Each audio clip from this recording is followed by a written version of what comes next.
Qu'est-ce que c'est que la lisière Pereire?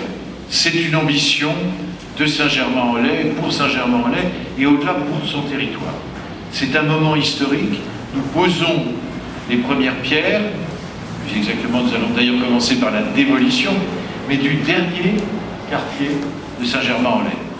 Quand on connaît à la fois l'attractivité de notre ville et en même temps les ambitions, les projets que nous portons, eh bien nous voyons que ce geste est un geste que je n'hésite pas à qualifier d'historique. C'est une nouvelle dynamique urbaine à l'ouest de Saint-Germain-en-Laye, en relation d'abord avec l'arrivée du tram-train, et ce tram-train, c'est l'opportunité, le déclencheur de la lisière Pereire.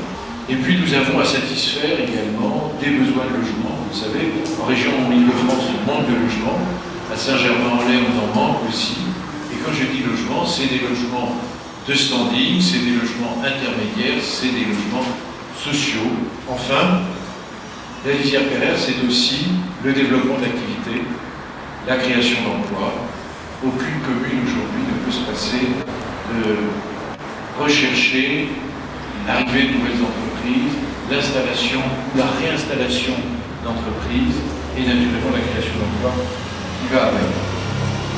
Une caractéristique de cette opération qui a pu étonner plus d'un opérateur, eh bien c'est une opération que nous conduisons en régie. C'est pour ça que j'ai voulu que vous manifestiez votre reconnaissance à nos équipes en les applaudissant. C'était loin d'être évident, mais c'est quelque chose qui implique une organisation en mode projet. Troisième caractéristique, eh bien nous allons vers une labellisation de ce projet en écoquartier. Permettez-moi de terminer en évoquant le 400e anniversaire de la naissance de Le Nôtre. Le Nôtre a fait des merveilles. Le Nôtre est un immense Français. À mes yeux, au même titre que Molière, par exemple, parce qu'il est un des marqueurs de la culture française, les jardins à la France. Nous en avons à Saint-Germain-en-Laye et on ne peut pas oublier, 400e anniversaire de sa naissance, tout ce qu'il a apporté. Et donc Jacques Ferrier s'est un petit peu inspiré dans l'idée qu'il a voulu donner au plan guide, et enfin avant, à l'idée globale qu'il a voulu donner à ce quartier, à cette lisière Pereire. Donc merci à Le Nôtre et merci à Jacques Ferrier à qui je passe la parole.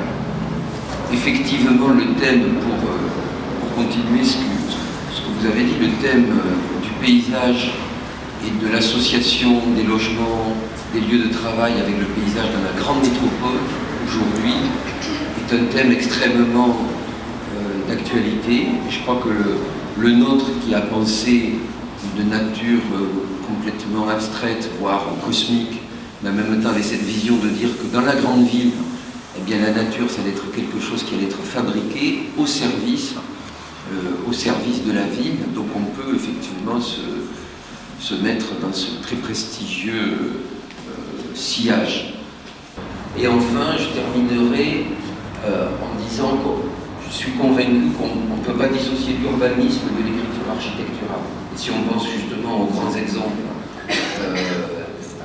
du passé, on voit bien que l'écriture des façades, la matérialité de la ville, est complètement liée à la réussite ou à l'échec d'une opération d'urbanisme. Peut-être que dans ces dernières années, on a trop dissocié la pensée urbaine, on fait un dessin de quartier, et après on met des objets comme des bibelots qui se parlent ou qui ne se parlent pas, etc. Là, on a été assez directif pour créer une unité d'écriture qui soit à l'unisson de ce quartier.